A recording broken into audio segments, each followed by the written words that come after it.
Em cima da hora. Compromisso com a notícia do dia a dia da nossa região. É o desafio agora, no Em Cima da Hora. Prestação de serviço pela cidadania e destaques do melhor que acontece em nossas cidades. Em Cima da Hora. Apresentação: Heraldo Santos, com Sidney Costa e Milton Gonçalves. Bom dia, ouvintes, bom dia, internautas, bom dia você que nos vê e ouve aqui pela Rádio da Vila em mais uma transmissão por videoconferência. Estamos começando o programa de hoje com a participação do jornalista Reinaldo Salgado. Bom dia, Salgado. Bom dia, Heraldo, bom dia, Gabriel, bom dia, Edi. Estamos aqui nesse novo sistema aí, provocado pelo confinamento, né? E nos resguardando aqui dentro de casa. Bom dia a todos vocês. É verdade. Satisfação. Bom dia, Ed Gomes também, o nosso influencer digital lá da Zona Noroeste, o homem que comanda tudo nessa mais importante região da nossa cidade, da Baixada Santista. Mais de 1/3 da população lá na Zona Noroeste. Bom dia, Ed. Bom dia, Heraldo. Bom dia, Salgado. Bom dia, Gabriel. Bom dia a todos os ouvintes da Rádio da Vila. Agradeço novamente o convite, Heraldo. Sempre presente aqui, sempre quando você permite me chamar, porque há importância muito grande para a gente passar as informações que acontecem na Zona Noroeste e vice-versa, meu amigo. Muito bom dia. Tá certo. Em tempos de pandemia de coronavírus, ainda que de estações remotas aqui, a gente não deixa de levar a informação até você, discutir os principais temas da nossa região. E a gente já aproveita e dá uma chegadinha até Brasília com a Janaína Oliveira, que a indústria também já lançou uma agenda, né, para enfrentar esse problema aí da pandemia. Vamos ouvir e na sequência a gente já comenta. A Confederação Nacional da Indústria, CNI, lançou nesta terça-feira a 15ª edição da Agenda Legislativa da Indústria. Construída a partir de um diálogo com a base industrial, ela apresenta projetos prioritários para o Brasil voltar a crescer. Destaque para o novo marco do saneamento básico como medida urgente para prevenir epidemias e a reforma tributária para o período pós-crise, como explica a diretora de Relações Institucionais da CNI, Mônica Mezenberg. Reforma tributária, fundamental para você criar um ambiente propício para a retomada do crescimento pós-pandemia, dando um ambiente de negócio mais saudável e que permita que se avance aí no crescimento da economia como um todo e na competitividade. Saneamento básico, a necessidade de você ter uma rede de saneamento mais adequada, com uma cobertura maior, é fundamental para enfrentar situações como as que estamos enfrentando hoje e também para garantir às empresas uma melhor qualidade na sua atuação e possibilidade de investimento. Atualmente, 100 milhões de brasileiros vivem em residências que não têm coleta de esgoto e mais de 34 milhões não têm abastecimento de água. Essa situação, segundo o documento, favorece a propagação de doenças como a Covid-19. O projeto de lei 4.162 de 2019, já aprovado pela Câmara dos Deputados e em discussão no Senado Federal, estabelece que os municípios terão de realizar licitações para os serviços de saneamento básico, com a possibilidade de empresas privadas e públicas concorrerem em iguais condições. Para Mezenberg, um PL acertado. Esse projeto ele é importante, ele é estratégico. Temos algumas questões, mas são coisas menores que a gente gostaria de aprimorar no projeto em si, mas que não retiram a importância nem a necessidade e urgência dele. No Brasil, ao menos 1.277 cidades mantêm contrato para coleta de esgoto, mas não contam com o serviço. Sobre a reforma tributária, o setor produtivo espera que seja aprovada uma reforma ampla, englobando tributos dos 3 níveis de governo, com ganhos reais para a competitividade nacional. Ao todo, o documento enviado a deputados e senadores elenca 135 propostas em tramitação no Congresso Nacional. Agência Rádio Web de Brasília, Janaína Oliveira.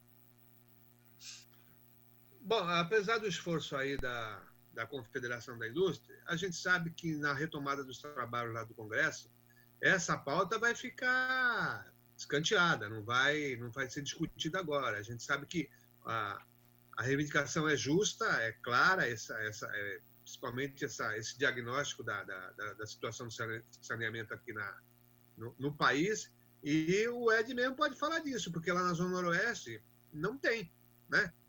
São várias e várias comunidades vivendo sem qualquer tipo de saneamento básico. Até mesmo água, pode parecer absurdo, mas falta água em vários pontos aqui da cidade de Santos. Não é verdade, Ed? Falou tudo, meu amigo Heraldo. São 50 mil famílias, né? Em Santos, que moram na Zona Noroeste, que estão passando por isso. Vou te dar um exemplo. Estive no Saboó, a convite das pessoas, me pediram uma visita. Estive lá com algumas pessoas no Saboó, bem ao lado do cemitério do Saboó, onde teve o deslizamento. Chegando lá, um morador me mostrou, eu tenho a foto, se você quiser, um dia eu te mando a foto. Chegando lá, um daqueles dutos que vem de São Paulo, abastecendo água aqui em Santos, ela passa justamente ao lado do cemitério da Areia Branca, o cemitério Saboó. Só que alguns moradores invadiram aquele local, né? Eles pagam o IPTU, pagam tudo direitinho, sabe, inclusive. Só que alguns moradores, eles instalaram a saída de esgoto nesse duto de água que abastece a cidade de Santos. Ou seja, que garante que nós estamos consumindo água com uma prioridade de saúde acima do normal? Nada. Isso estou falando no Saboó. Ou seja, eu tirei foto do local, eu levo qualquer pessoa que se interessar nesse local. Aquele duto verde em São Paulo, passar, eu vi a foto, vi a imagem lá, o duto passando, aí embaixo de um corredor, esse corredor tem uns tampões, né, para que a Sabesp possa retirar esse tampão e mexer no duto, e essas pessoas fizeram ligações para saída de esgoto da sua própria casa e elas pagam a Sabesp. Chega a ser uma coisa alarmante. Já passei isso para as pessoas da cidade de Santos, da prefeitura de Santos, semana passada. Espero que eles tomem uma atitude. Isso é muito, muito urgente para que tome uma ação mais rápido possível, né? Mas voltando lá para o pessoal da Zona Noroeste, o pessoal das palafitas, não existe saneamento básico nenhum. O pessoal manda ficar em casa e eles não têm local para descartar as suas necessidades fisiológicas. O que é feito é jogado no mar. Meu vizinho do lado vai ver, o vizinho do outro lado vai ver. Então, ou seja, nosso banheiro, quem mora em palafita, é o mar, é a água lá, cai direto, entendeu? Porque muitas vezes a gente olha assim, pô, mas eu estou na praia, apareceu uma bosta lá boiando, por que será? Né? Porque cai diretamente dessas palafitas. São 50 mil pessoas que moram em palafitas. E voltando para a falta de água, parece inacreditável, quando chega no verão, a Zona Noroeste falta água, falta luz, são várias vezes. Se você sobe um morro, estive no morro também, no Morro do Tetel, inclusive, a água que sobe, não tem força. Ontem, uma moradora do Morro do Centro me procurou, falou,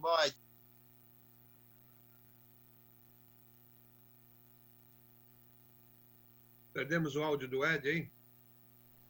Ed, seu microfone.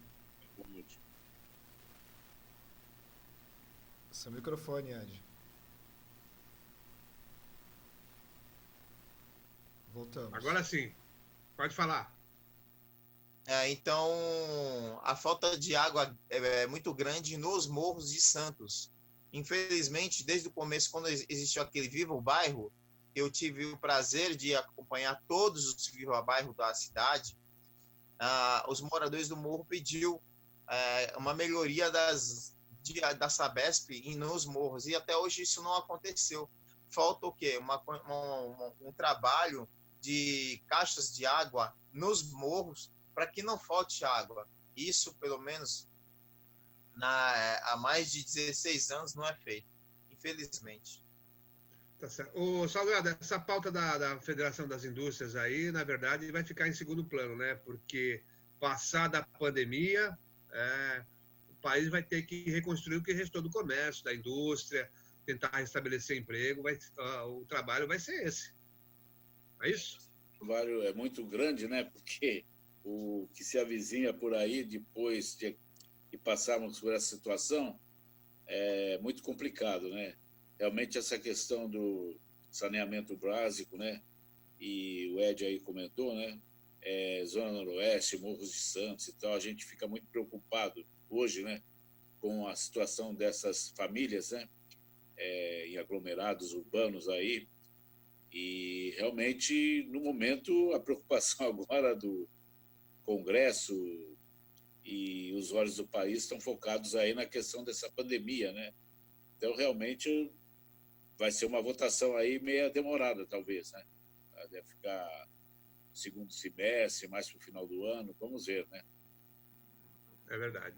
E ontem os prefeitos aqui da Baixada voltaram a se reunir e definir novas medidas de combate ao coronavírus, né? Eles decidiram manter o isolamento e as restrições ao comércio até o dia 7 de abril. Além disso, vão cobrar maior agilidade no resultado dos exames e definir outras medidas na área de saúde, educação e comércio. Tudo isso foi definido no Conselho de Desenvolvimento da Região Metropolitana da Baixada Santista, o CONDESB, durante a 5ª reunião do Comitê Metropolitano de Contingenciamento do Coronavírus. A reunião foi por videoconferência, para evitar aglomerações, né? Após a reunião, o prefeito Paulo de Barbosa, que é o presidente da CONDESB também, disse que o órgão fará uma solicitação ao governo do Estado por maior agilidade no resultado dos exames dos suspeitos do coronavírus, né? Entre as medidas estão ainda a aquisição de insumos para ganhar escala e reduzir os custos, né? A prefeitura vão trabalhar na compra de insumos de saúde e querem também maior rapidez nos exames do PCR para possível detecção do coronavírus. No comércio, serão mantidas as restrições até o dia 7, mas no sábado agora eles farão uma nova avaliação para restabelecer, né, diálogo com setores aí, sindicatos, do comércio, essa coisa toda. Mas a verdade é o seguinte, tem alguns setores do comércio que já estão abrindo as suas portas, né? Passei ontem ali pelo Canal 13, eu vi grandes lojas já funcionando, né? E portas totalmente abertas, não é aquela restrição só a meia porta e tal. Então, é aquela coisa também, né? O desespero também está batendo na porta dos comerciantes. Eles estão preocupados. Parece que foi realizado.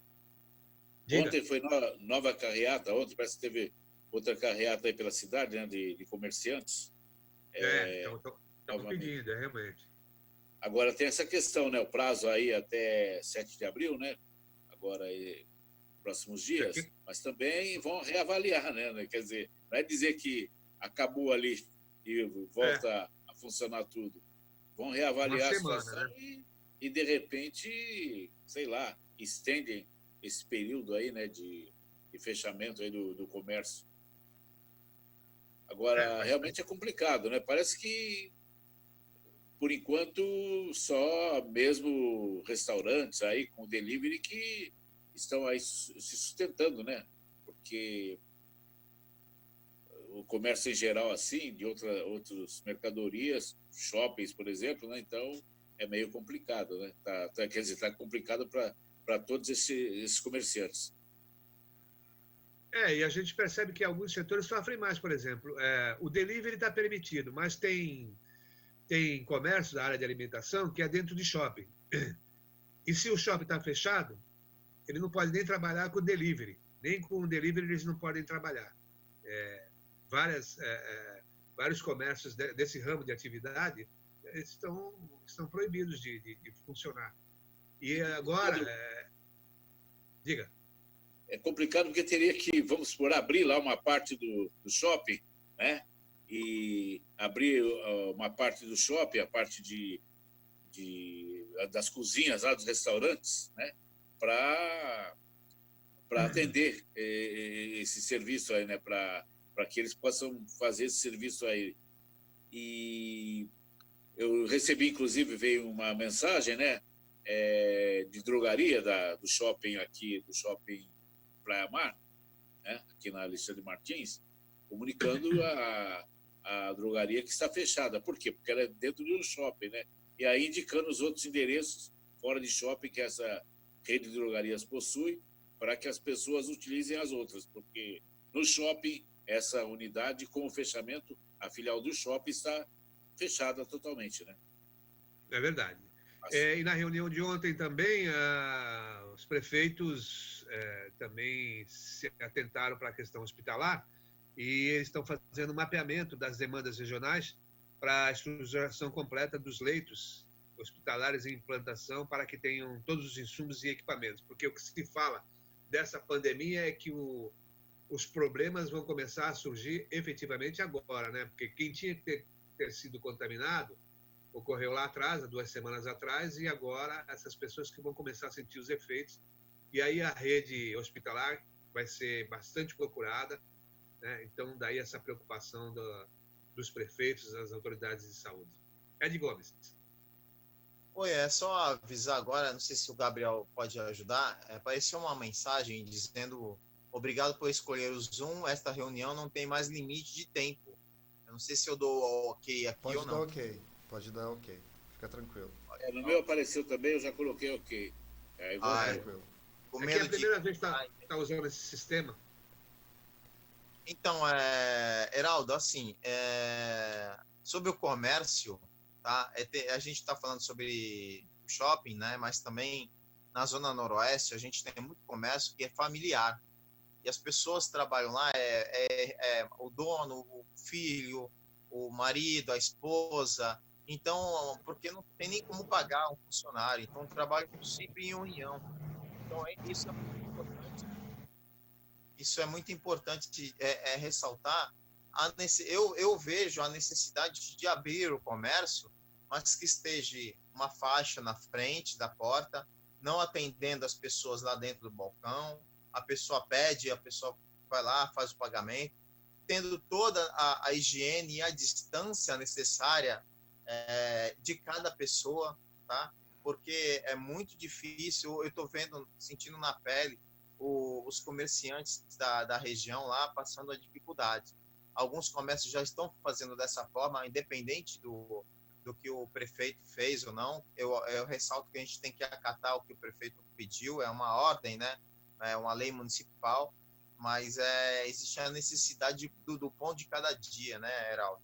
E outra coisa que eu tenho que ressaltar, também ontem eu estava fazendo uma live com uma moradora na Itália, né? Ela está morando na Itália e ela passou uma situação, ela morou na Zona Noroeste, está morando na Itália há 12 anos, e eu conversei com ela sobre são 12 mil pessoas que morreram já lá na Itália, e a situação pode se agravar também em Santos, né? E no Brasil inteiro. E a gente tem, porque a demora de se reclusar dentro de casa, de estar guardado dentro de casa, na Itália demorou muito para acontecer. Acho que no Brasil o clima é bom e a gente recuou o mais rápido possível. Isso é um ponto positivo para os nossos governantes, que alertaram a gente e a gente ficou enclausurado na nossa casa.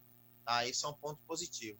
O outro ponto que eu ia te passar, Heraldo, ontem eu conversando na live, eu solicitei uma ideia que a gente tirou na Corona, Periferia Sem Corona, né? Aquele grupo que eu te passei, que tem do Rio de Janeiro, tem no Minas Gerais e tem em São Paulo, estou nos 3.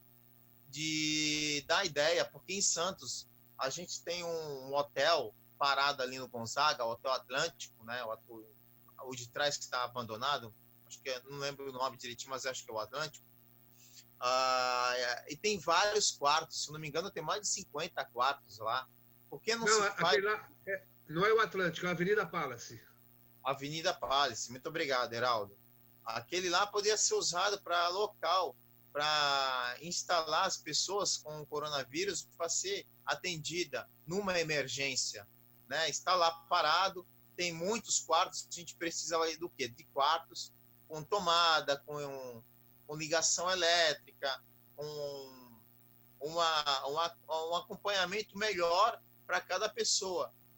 Ao invés de repente, estar devendo um dinheiro aí por visão laser, né?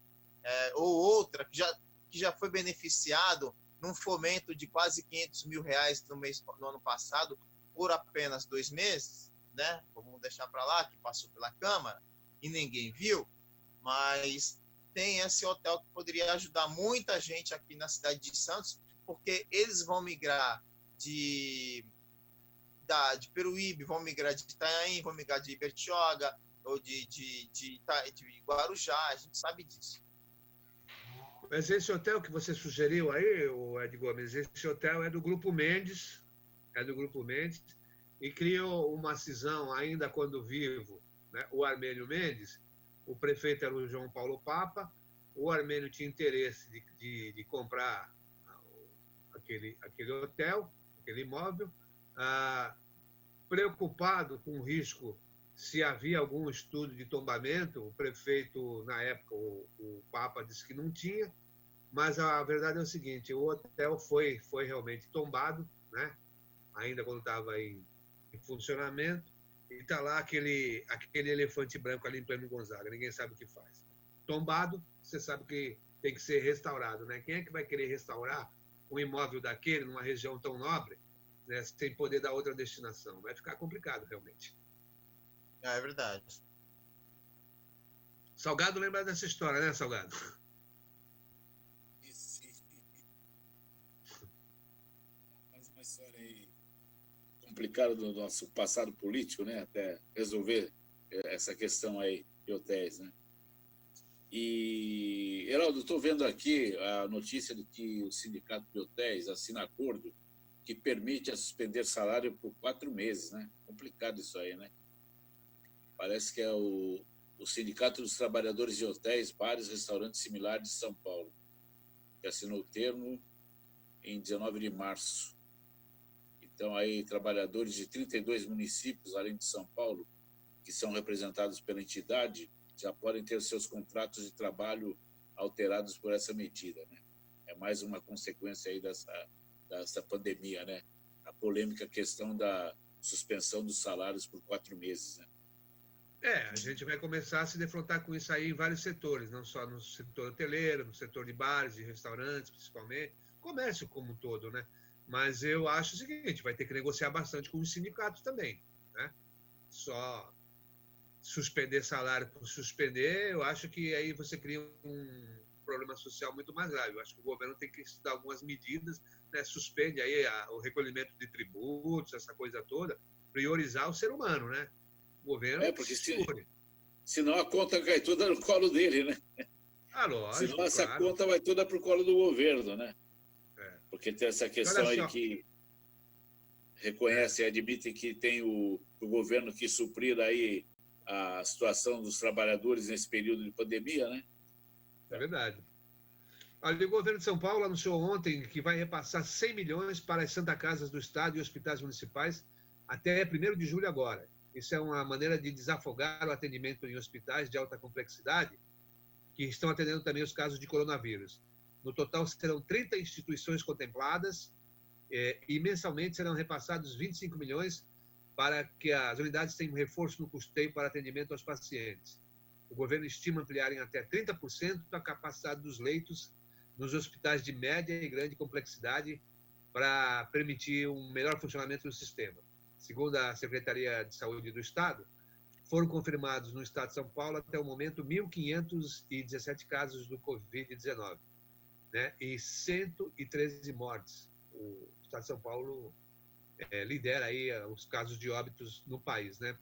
Há ainda 231 casos graves de pessoas internadas em UTIs e também 281 internados em enfermarias, considerados mais leves. O presidente da Federação das Santas Casas de Hospitais de São Paulo, Edson Rogatti, diz que a ação traz um fôlego para as instituições, né, que passam a reforçar a atuação no enfrentamento do coronavírus. Daí é importante, Santa Casa de Santos também vai ser aquinhoada aí com esse recurso do governo do estado. É importante isso, porque é aquela história, né?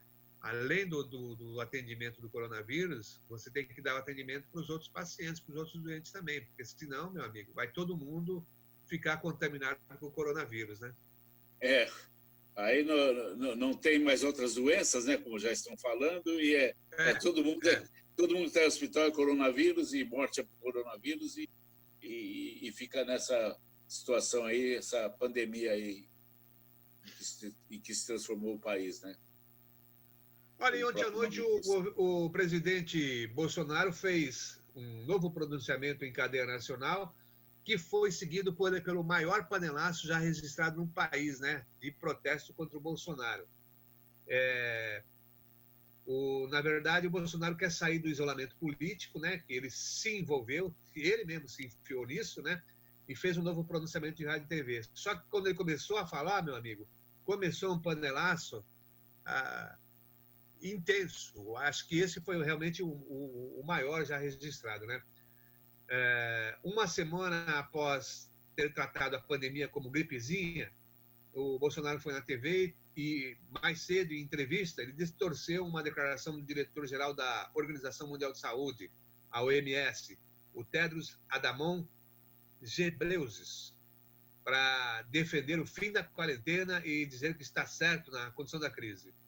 Disse o Bolsonaro, temos uma missão, salvar vidas sem deixar para trás os empregos. Por um lado, temos que ter cautela com todos, principalmente com os mais velhos. Por outro lado, temos que combater o desemprego. Vamos cumprir essa missão, ao mesmo tempo que cuidamos da saúde das pessoas. Infelizmente, teremos perdas neste caminho. O pronunciamento foi ao ar no mesmo dia em que o país registrou 42 mortes por coronavírus em apenas 24 horas. Né? É um recorde. Já são 5.717 casos confirmados. O presidente disse ainda ser preciso evitar ao máximo qualquer perda de vida humana. Como disse o diretor-geral da OMS, todo indivíduo importa. Ao mesmo tempo, devemos evitar a destruição dos empregos, que já vem trazendo muito sofrimento para os trabalhadores brasileiros. Pela primeira vez, ele admitiu, durante o pronunciamento, que não existe vacina ou remédio com eficácia comprovada contra o novo coronavírus e defendeu a necessidade de se preservar ao máximo a vida e os empregos. Disse ele ainda, o vírus é uma realidade, ainda não existe vacina contra ele ou remédio com eficácia cientificamente comprovada. Apesar da hidroxicloroquina parecer bastante eficaz, o coronavírus veio e um dia irá embora, disse ele. Ele está voltando atrás nas bobagens que ele falou, porque a gente está vendo aí no mundo inteiro os mais renomados cientistas na busca, né, da cura ou de uma vacina contra esse vírus, e vem o Bolsonaro dizer que aqui o Hospital do Exército, não sei o que, quer dizer, é só para enganar a população, na verdade. Ele está tentando aí agora se sair desse buraco em que ele se meteu com as suas declarações e atitudes, né? O que ele tem batido na tecla aí, agora virou aí o mote, né? Nos discursos dele, é que as consequências aí, né, da pandemia, questão aí da economia do país, né? Ele diz que isso daí não pode ser pior do que a pandemia, né? Então, é nisso que ele se apega aí, para defender essas atitudes aí, para que o país não pare totalmente, né? Então, ele alega essa questão aí, que a crise que vem acompanhada da pandemia não pode ser maior do que a própria pandemia, né? Agora, como ele vai conseguir aí conciliar isso, né? E conseguir esse objetivo, isso é uma dúvida, né? Uma dúvida tão grande quanto a questão aí do pico, né? Do pico da pandemia, que Parece que o ministro Mandetta já está revendo aí, né, as declarações anteriores, as previsões anteriores, né? Parece que as medidas que foram adotadas aí, principalmente o isolamento, né? Isso daí deu uma brecada na situação. Esperamos que realmente, né, essa curva aí, o pico aí, seja reduzido drasticamente para o bem de toda a nossa população, né? Heraldo. Teve panelaço na Zona Oeste, Ed? Não, lá o pessoal tá fazendo comida essa hora, entendeu? O pessoal tá fazendo jantar nessa hora. Tá usando a panela de uma outra forma, né? E esse pessoal que também faz panelaço, achava interessante também aproveitar, fazer um pouco das panelas e entregar para as pessoas na rua que estão precisando comer o jantar à noite, né? Porque já que o bom prato não se faz à noite. Mas, enfim, o Bolsonaro fala muita bobagem, a gente sabe disso, falou uma besteira dizendo sobre esse remédio feito no Brasil, não tem capacidade alguma para isso, infelizmente, agora, nesse momento, né, que o mundo inteiro está tentando fazer isso, inclusive a China. Ele tem que se preocupar com outras coisas. Sabe o que ele tem que fazer, o Bolsonaro? Ele sair de cena e deixar o ministro Mandetta falar. O ministro Mandetta ele está conquistando o brasileiro. O ministro Mandetta tem a confiança do brasileiro. Então, ou seja, o ministro Mandetta ele faz parte do governo Bolsonaro. Se ele fosse 5% esperto, ele já saberia que ele teria que ficar mais calado e deixar o Mandetta seguir em frente, até porque o Mandetta é do time dele. Ele está fazendo burrice de tentar entrar em conflito com seu próprio pessoal do governo e ele está caindo na população, né, com a população, e o Mandetta está crescendo, né? Então ele é um idiota. Infelizmente o nosso presidente é um cara, um idiota, que deveria ser um pouco mais inteligente e não ficar se aparecendo na mídia, principalmente quando ele chega lá na Brasília. Ele para o carro dele, ele desce, fala para todo mundo, menospreza todo mundo, fala mal do jornalista. Mal sabe ele que é o jornalista que passa as informações para todo mundo, não é só ele falando aquelas lives que ele fala um monte de bobagem na primeira pessoa, né? Esquecendo das outras. Ele tem que ser um pouco mais esperto, mais inteligente. É o que está faltando para ele, né? É verdade, você disse tudo aí. Se ele fosse esperto, ele capitalizava para o governo, né, essa credibilidade que o Mandetta passou e vem passando, né, desde o início da crise. E você mencionou essa hostilidade do Bolsonaro, e ontem teve novamente, né? E os jornalistas que fazem a cobertura lá no Palácio do Planalto, do Alvorada, aliás, eles se retiraram da entrevista concedida pelo Bolsonaro. Por quê? Porque o Bolsonaro, sempre que ele aparece, tem aqueles seguidores lá, né? Os puxa-saco do Bolsonaro. E aí ele instigou aquele pessoal contra os jornalistas. Os jornalistas simplesmente se deram as costas e foram embora. E ainda o Bolsonaro ainda gritou: estão indo embora, estão abandonando o povo. A gente já passou por isso, né, Salgado? Nos governos do PT, era muito comum isso, né? Eles convocavam entrevista coletiva e enchia a sala de gente, e quando você fazia uma pergunta, aí vinha aquela: tá vendo? É contra o governo, é contra o povo. É absurdo isso, né? Jogar uma frase famosa, viu, Heraldo? Não, porque o teu jornal, um dia me surgi contra isso. Viu? O teu jornal. Meu jornal não, cara. Meu jornal é lá do patrão, eu sou apenas um funcionário, entendeu? Quer reclamar do patrão, do empresário? Vai lá, marca uma audiência com ele e conversa com ele. Eu não tenho nada a ver com isso, eu estou aqui trabalhando, cumprindo o meu papel. Agora, eu passei muitas vezes por isso. Nós lembramos disso. Tinha um prefeito que dizia assim: isso é coisa do seu jornal, Heraldo. Do jornal, entendeu? Inclusive, quando foi anunciado aí, esse prefeito anunciou os nomes, né, do secretariado, eu fui barrado na porta lá, na entrada, foi no sindicato dos petroleiros, ali na Conselheiro Neves. Eu lembro disso até hoje.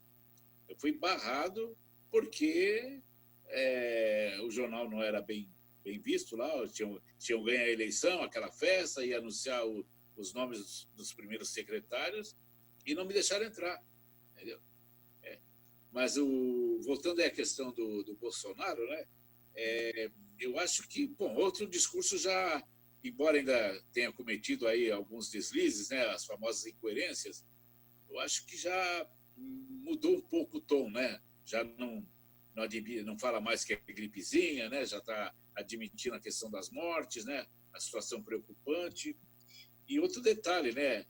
Ontem houve uma entrevista coletiva lá, o Mandetta, e ladeado pelo Moro, Sérgio Moro, e o Guedes, Paulo da Guedes. Economia.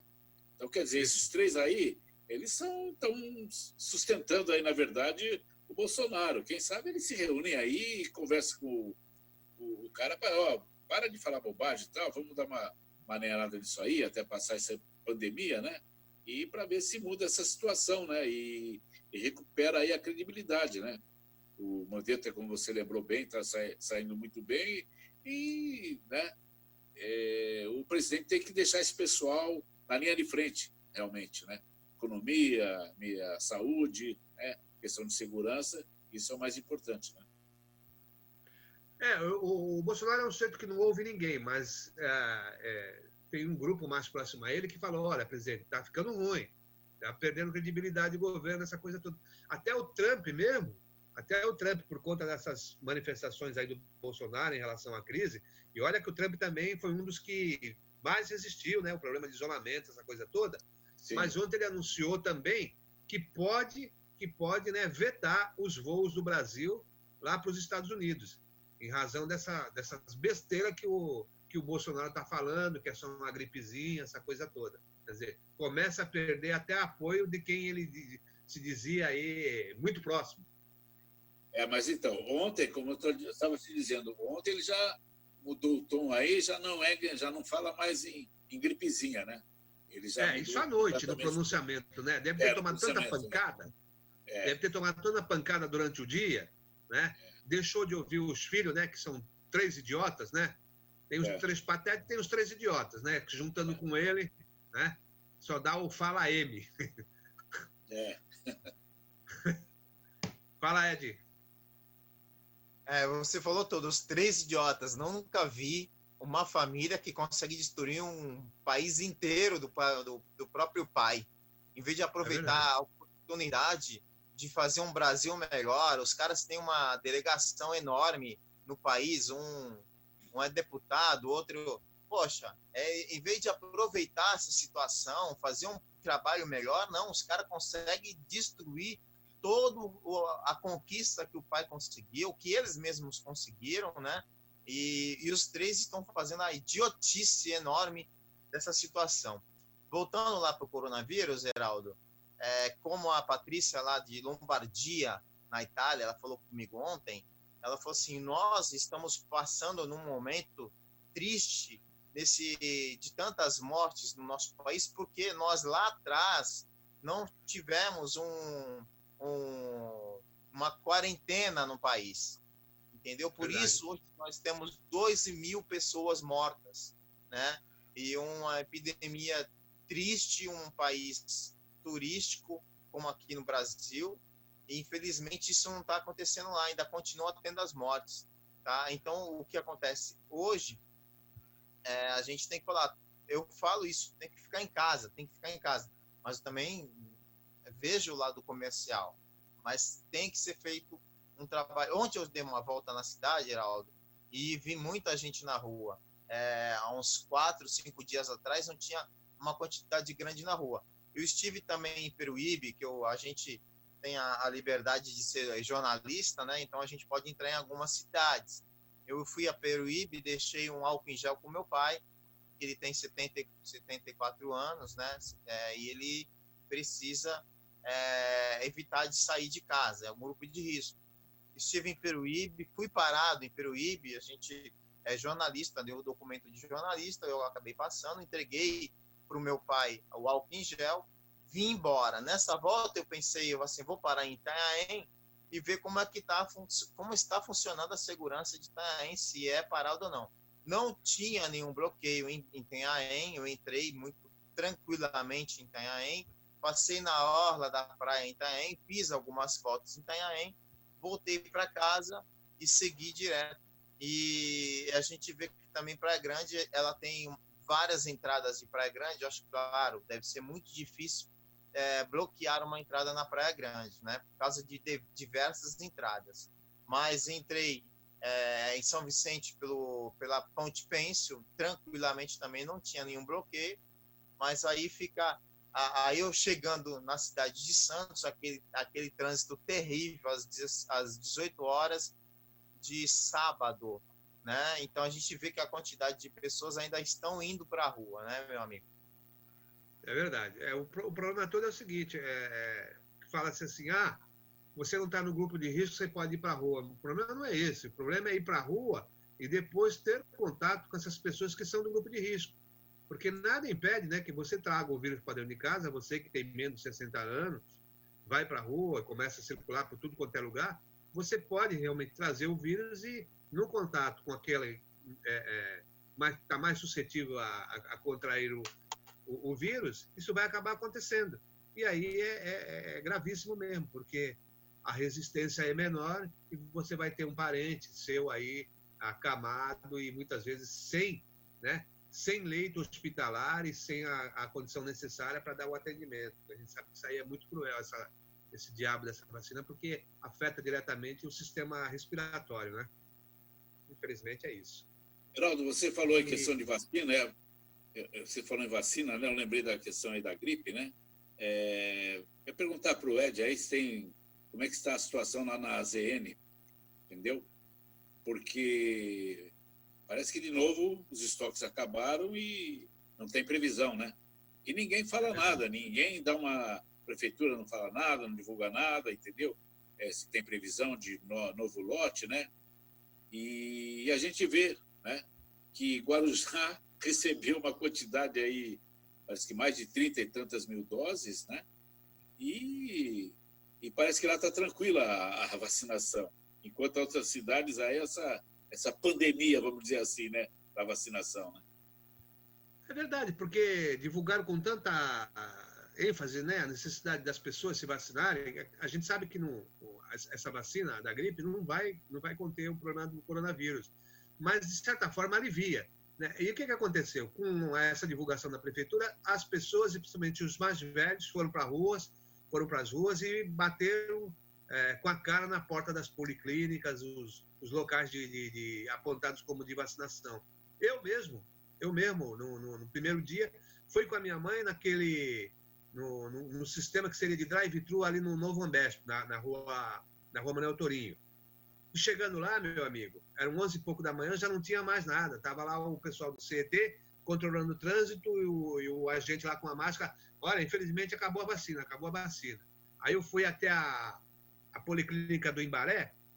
Quando estava estacionando ali por perto, tinha um casal e já falou, se veio tomar vacina, pode ir embora que não tem, já acabou. Esse povo todo aí está do lado de fora porque não conseguiu se vacinar. E muitos idosos, quer dizer, divulgam aquilo que não tem. Não pode fazer isso, né? Porque na segunda-feira... Heraldo, o Salgado falou assim, Salgado, eu vejo assim, aconteceu na Zona Noroeste, as aplicações da gripe, né, contra a gripe, na Hugo Maia. Houve lá o pedágio, o primeiro dia, acabou em 2 horas as vacinas, depois houve novamente o pedágio na Hugo Maia. O que acontece? Acaba muito rápido. Não é possível, vamos supor, a gente está falando sobre alguns locais.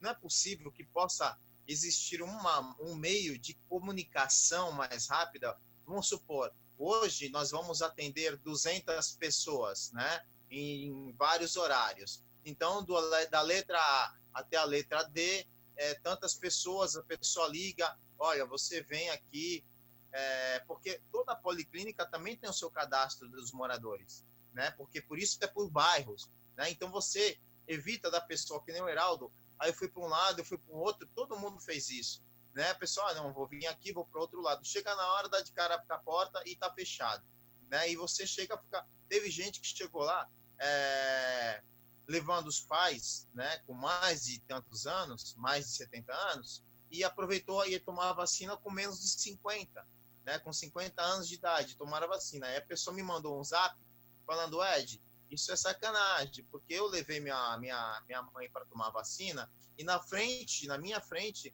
a pessoa tomou com menos de 40 anos, menos de 50 anos de idade, ela tomou a vacina, sendo que poderia passar para outras pessoas. Quando chegou na vez dela, acabou a vacina, tá? Então, tem que existir uma regra, uma transparência disso. Liga para as pessoas,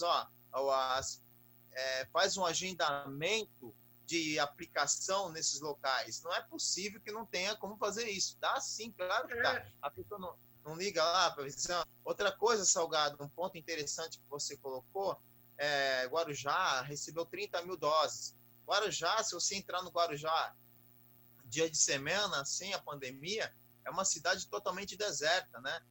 As pessoas, você tem de repente tem um IPTU lá muito grande de 30 mil, que seja 30 mil pessoas, mas a maioria não está morando lá em Guarujá, né? Elas moram em São Paulo. Até o próprio vereador, né? Não mora no Guarujá, muitos moram em São Paulo, né? A gente vê isso, muitos políticos de lá não moram nem no Guarujá, mas a quantidade de pessoas idosas no Guarujá é um pouco mais baixa por o fato de não ter uma saúde melhor, de não ter uma panificadora perto, não ter um mercado perto, você tem uma distância muito maior, né? Tirando Vicente de Carvalho, né? O resto do Guarujá que é periferia, né? Então, periferia você tem tudo mais perto.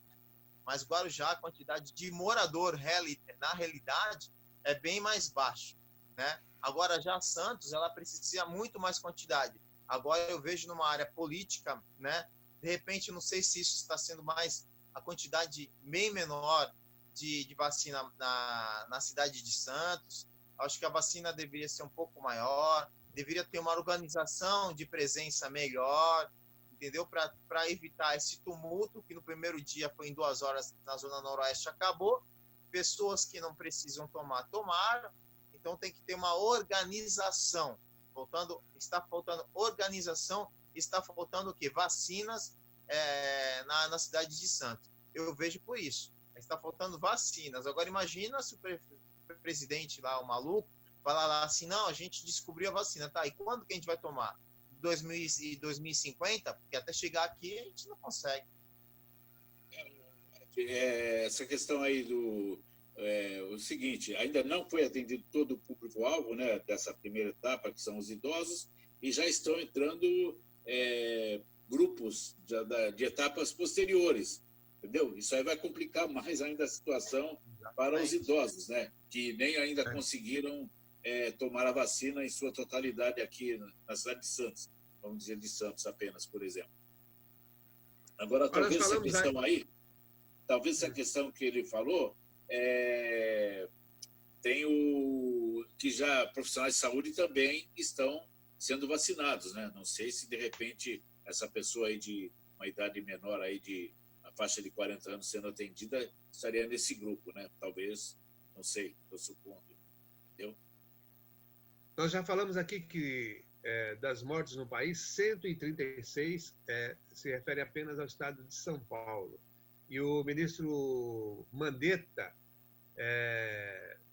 disse ontem na coletiva que desses 136, 80 são de 3 hospitais da mesma rede Santa Maggiore, que pertence à Prevent Senior. É um plano de saúde para idosos, né? É um plano de saúde para idosos, pois é. O ministro disse que tem conversado com o governador Dória sobre uma possível intervenção nesses hospitais. Quer dizer, 80 pessoas morrerem nesses hospitais é um número muito elevado, realmente, né? O ministro alertou que essas pessoas estão numa exposição muito elevada e, a partir do momento que entrou ali, não consegue mais tirar as pessoas, porque elas ficam totalmente imunossuprimidas. Já fez 80 mortes, né? Ele alertou ainda que pode acontecer também em outras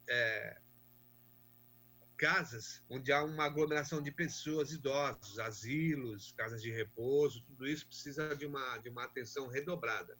Agora, essa rede de hospitais aí realmente tem que ter uma intervenção séria do governo, apurar o que aconteceu e evitar providências, porque esse Prevent Senior aí, como o Salgado mesmo falou, é um plano de saúde voltado para idosos, E se o idoso tem essa rede de atendimento, meu amigo, aí não tem jeito, é morte na certa. E essa questão aí do Prevent Senior, né, acaba sendo aí um grande foco, né, da propagação do vírus, porque, caramba, tem lá as equipes de atendimento e tal, como é que deve estar trabalhando esse pessoal? Eu imagino o desespero ali, deve ter, sei lá, um clima lá um ambiente de tensão aí nesses hospitais aí, desse plano de saúde, onde ocorreram essas mortes, né? Estão ocorrendo muitas mortes, né? Pois é, e até para o pessoal mesmo de atendimento, médicos, enfermeiros, atendentes, Isso. pessoal todo, né? Porque o vírus não escolhe. Não escolhe. Ele é mais voltado para os idosos. Por quê? Por causa da baixa resistência, mas ele não tem... Não escolhe, não. Olha só, em Cubatão, o Bom Prato passa a servir, a partir de hoje, passa a servir o jantar também, né? Isso é para atender a população. O serviço também será ampliado, café da manhã, almoço e jantar nos finais de semana, pelo período de 60 dias. Segundo a Secretaria de Assistência Social lá de Cubatão, 7.161 famílias estão cadastradas com renda de até meio salário mínimo, que é R$ 522,50. Diante da crise provocada pela pandemia do coronavírus, a Prefeitura vai realizar uma compra emergencial de mantimentos para o fornecimento de cestas básicas para essas famílias. É isso que tem que fazer realmente, né? Tem que atender essas pessoas, porque se não atender agora, o custo social lá na frente vai ser muito maior. O Ed, aí a gente sabe que aí na Zona Noroeste tem muita ação, mas é da própria população, né? Ações solidárias para atender os mais necessitados, não é isso? É isso.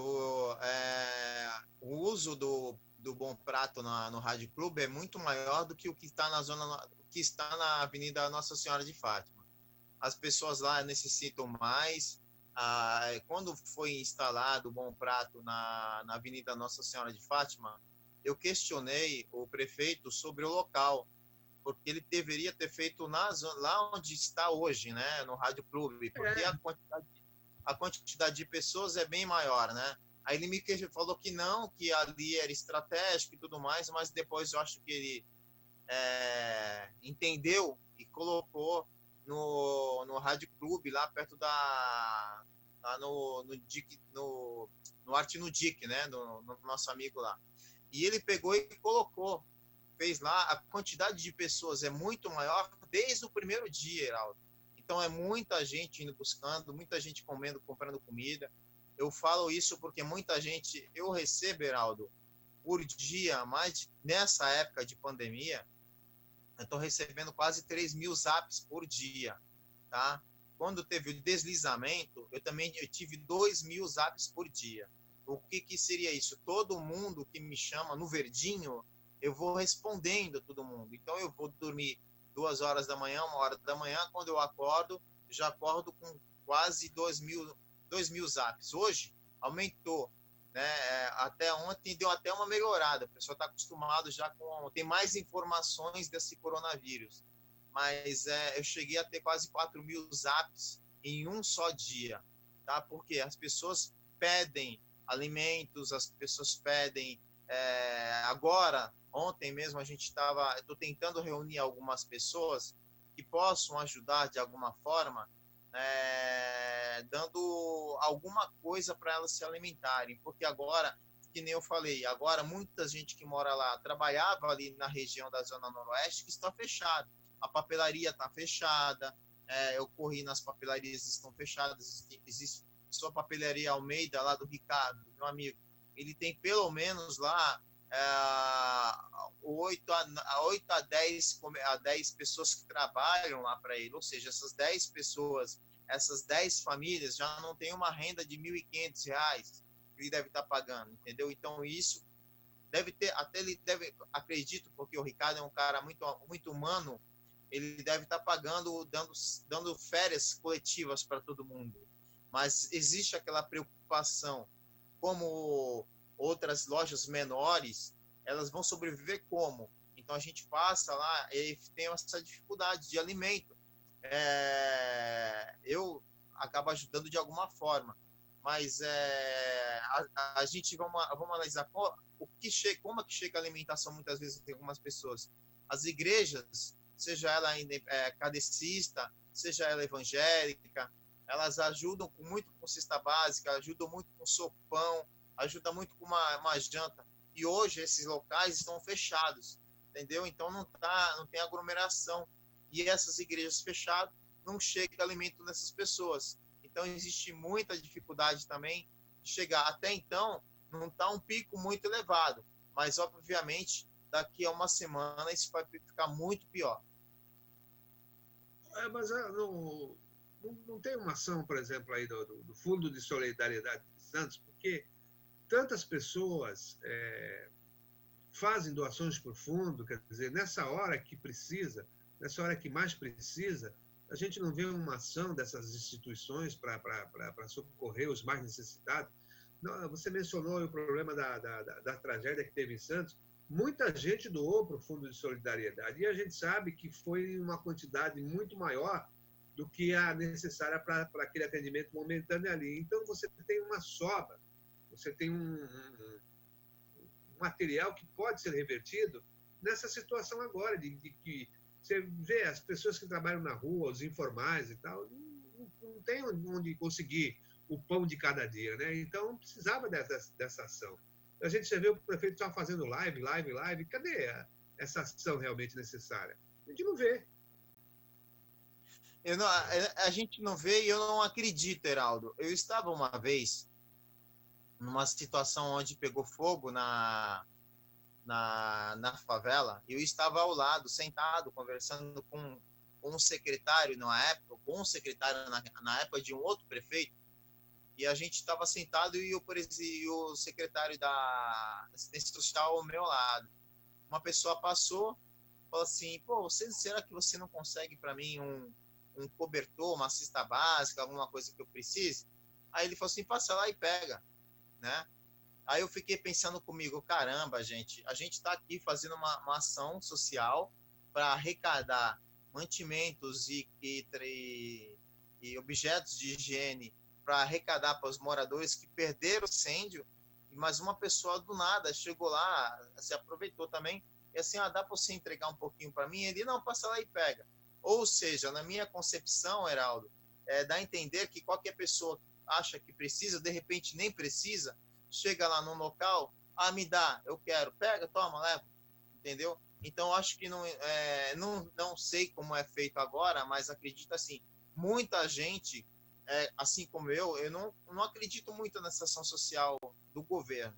Eu prefiro eu mesmo fazer a entrega, eu mesmo prefiro pedir um amigo meu, olha, vai até lá, entrega para fulana, pega com um amigo, e desse amigo você vai lá e entrega. Ou então o pessoal me procura, eu falo assim, olha, vai em tal lugar, a pessoa vai entregar para você.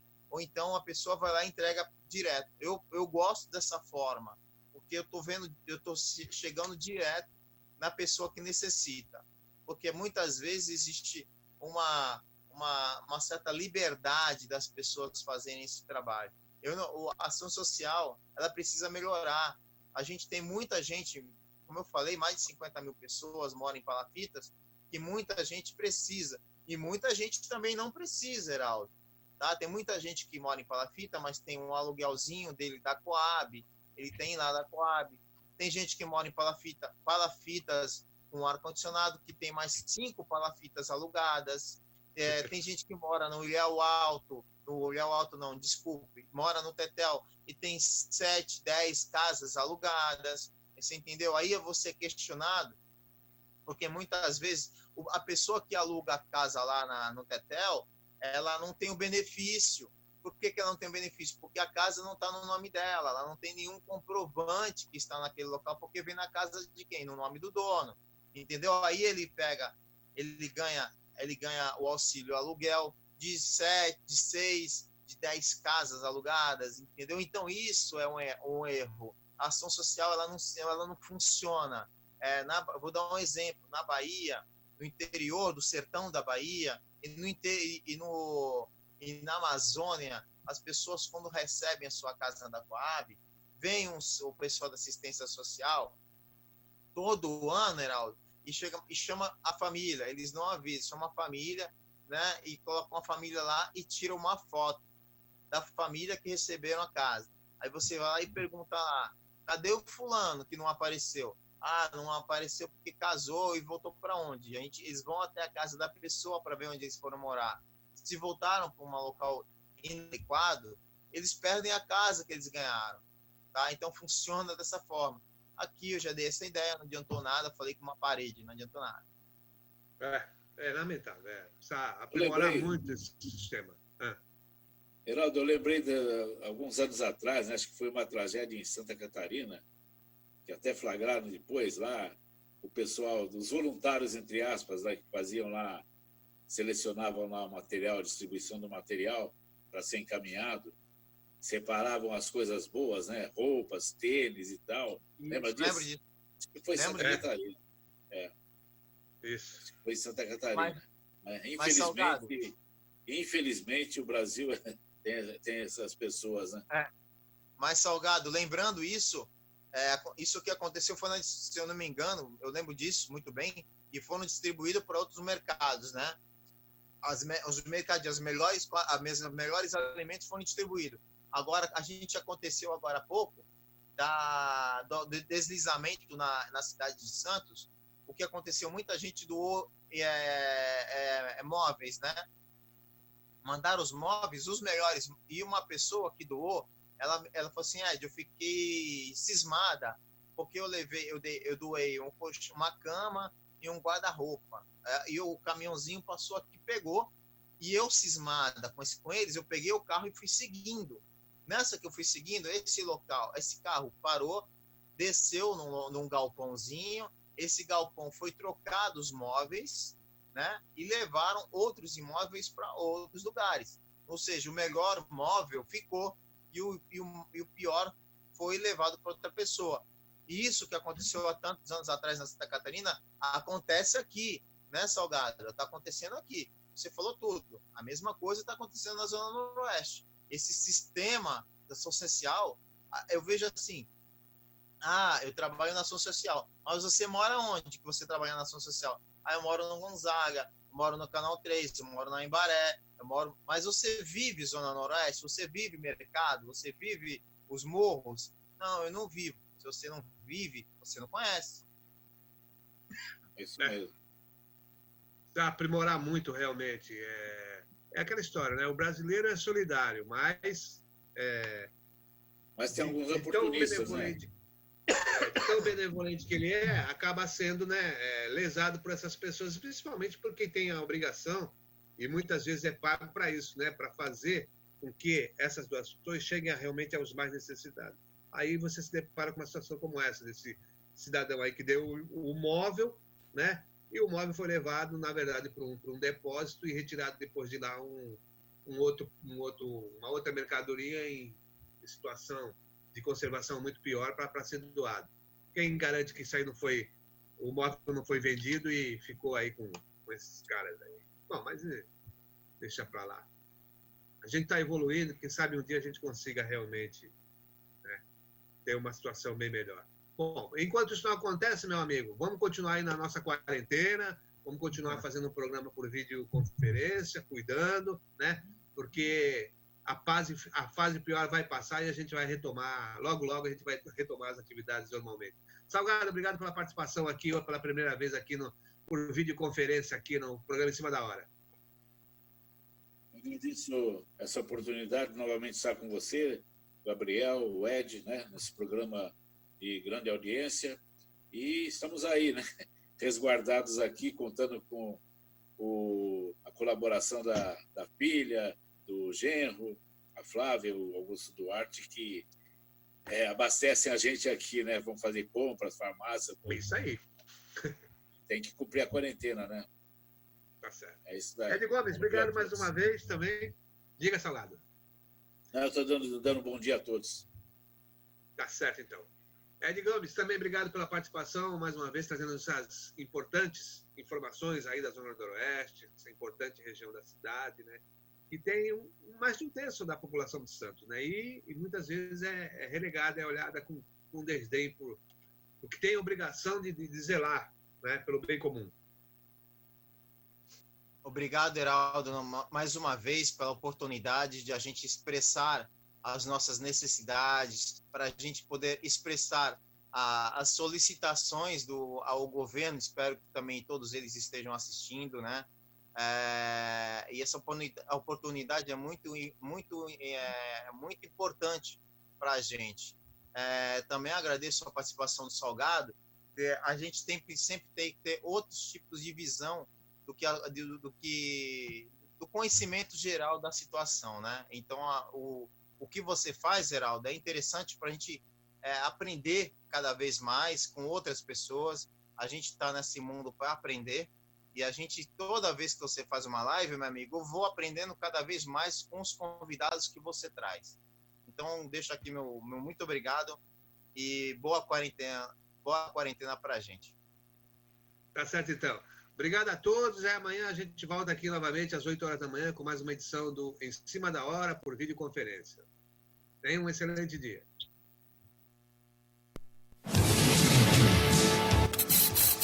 Em Cima da Hora. Compromisso